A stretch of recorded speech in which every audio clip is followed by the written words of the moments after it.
24 horas para ir embora do condomínio. Se desacreditarem, vamos pegar vocês.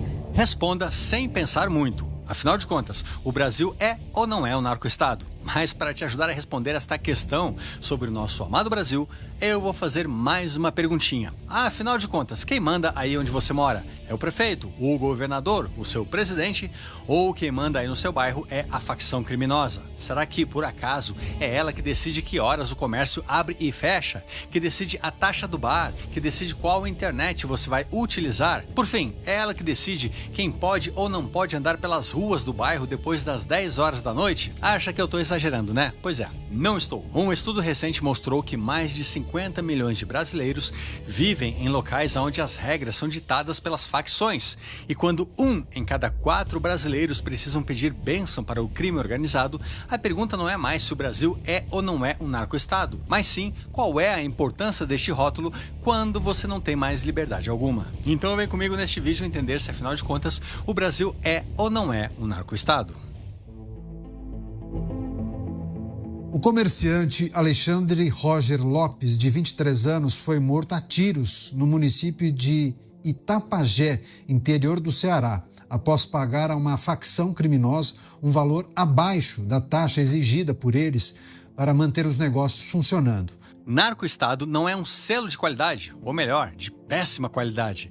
Não é um título dado pela ONU e nem mesmo é uma definição oficial. Para se dizer se um país é ou não é um narco-estado, nós precisamos ver uma junção de fatores. E a primeira pergunta que precisamos fazer é: quem, afinal de contas, manda de verdade nas ruas? É o Estado através das leis, da polícia, ou é o crime organizado? E o problema é que no Brasil o crime parece comandar as ruas faz tempo. Só que aos poucos a gente começa a desconfiar até mesmo de quem deveria trabalhar para nos proteger. É um delegado que não consegue manter o bandido preso, é uma prefeitura que finge que não viu aquela licitação muito estranha, é uma alfândega que libera o container na base da amizade, ou um vereador que foi eleito com dinheiro que ninguém sabe de onde veio. Se você mora aqui no Brasil, eu acho que você já viu ou já ouviu falar de tudo isso, né? Aos poucos, os criminosos expandem o seu território. Eles não ficam mais no morro, agora eles estão no porto, na fronteira, nas estradas, nas praias, em todo lugar. Depois disso começa a fase da lavagem de dinheiro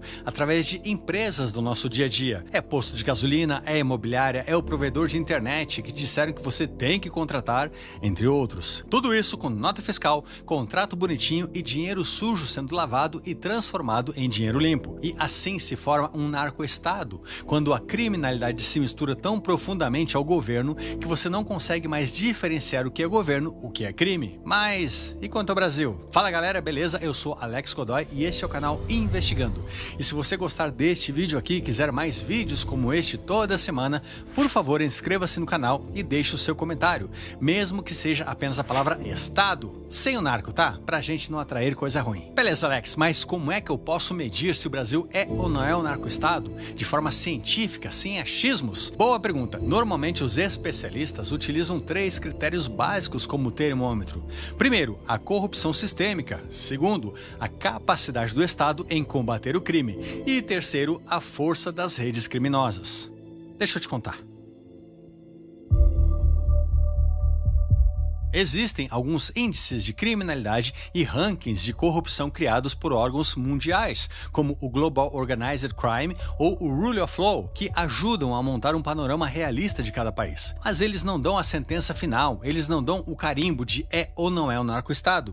Eles apenas mostram o quanto um país está mais perto ou mais longe de se tornar totalmente dominado pelo crime, ou ainda o quanto o Estado é conivente ou o quanto ele faz parte desta criminalidade. Agora, imagina a sua rua depois das 10 horas da noite. Com certeza não tem viatura da polícia, não tem guarda municipal, não tem nem luz se brincar, mas tem toque de recolher por ordem dos traficantes. Já o bar da esquina tem que pagar uma taxa de segurança para nada de ruim acontecer. Afinal de contas, acidentes acontecem. E o mercadinho tem 2 alvarás para poder funcionar, um da prefeitura e um da facção, e os 2 custam bem caro. se bem que talvez o da facção seja mais barato. Finalmente, as brigas entre os vizinhos não vão parar na delegacia, nada disso. Vão parar no Tribunal do Crime, ali atrás do campinho de futebol do bairro. E, infelizmente, muitos bairros são exatamente assim no Brasil, e não é de hoje. Mas esta realidade não surgiu de um dia para o outro, nada disso.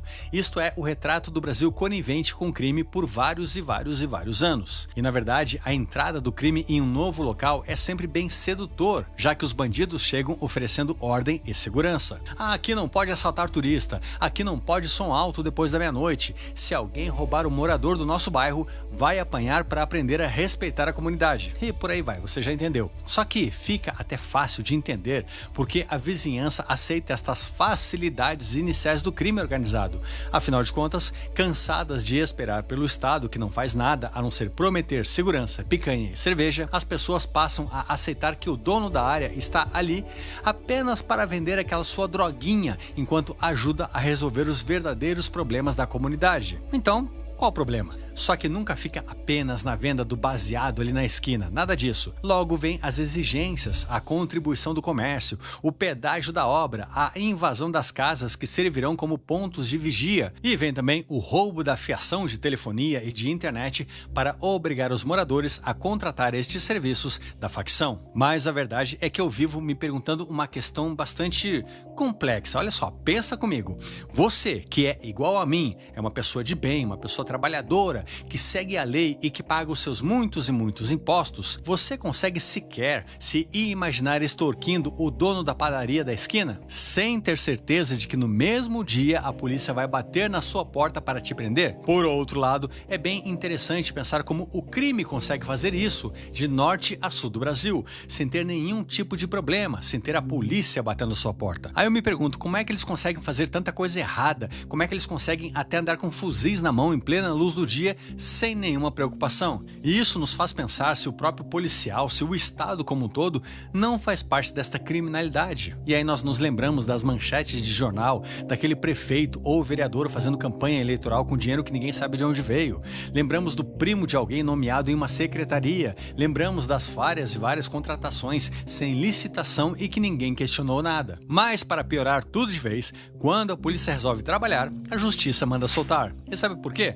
Porque enquanto o crime é ágil, o Brasil é um país burocrático. Imagina só, um traficante preso com 7 milhões de reais em cocaína. Tudo isso aqui de cocaína. Aí ele é preso pela polícia, tem dúvida nenhuma de que ele está traficando de acordo com o próprio juiz. Mas ele resolveu soltar o bandido. Por que ele resolveu soltar? Porque ele disse que essa quantidade aqui de cocaína é pequena. É pouca cocaína. Ah, ele tinha pouca lá. 234 quilos, salvo engano. 7 milhões de reais. 7 milhões de reais. Veja só, quando a polícia erra qualquer coisinha na hora de prender o bandido, tudo vai por água abaixo. Isso não ocorre porque o juiz é bonzinho, mas sim porque a lei manda soltar. Se um policial mexe no celular do bandido sem ordem judicial, se uma prova do crime não é guardada do jeito certo, se o inquérito vai parar no foro errado, né, presidente? O advogado do bandido nem precisa ser um gênio.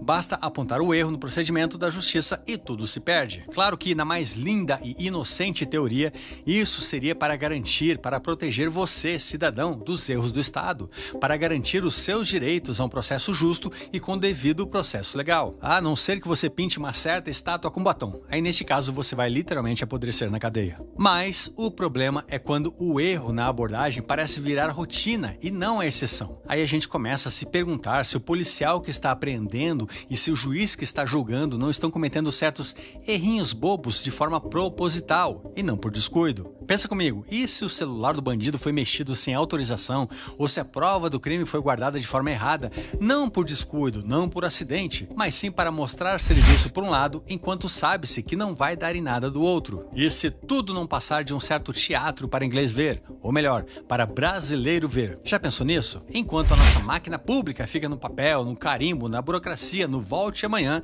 o crime voa. Veja alguns números que podem matar o brasileiro de orgulho. Digo, matar literalmente às vezes. O Fórum Brasileiro de Segurança Pública apresentou em 2024 números dignos de primeiro mundo, de primeiro mundo da criminalidade. O crime organizado teria faturado em 2023 nada menos do que 146 bilhões de reais. Só na área de combustíveis, o crime organizado teria lucrado nada mais, nada menos do que 61 bilhões de reais. Para você ter uma ideia, se o crime organizado do Brasil fosse uma empresa do Brasil, ela já seria a sexta maior empresa nacional, perdendo ali por pouco para Petrobras e Vale, por exemplo. Eu já consigo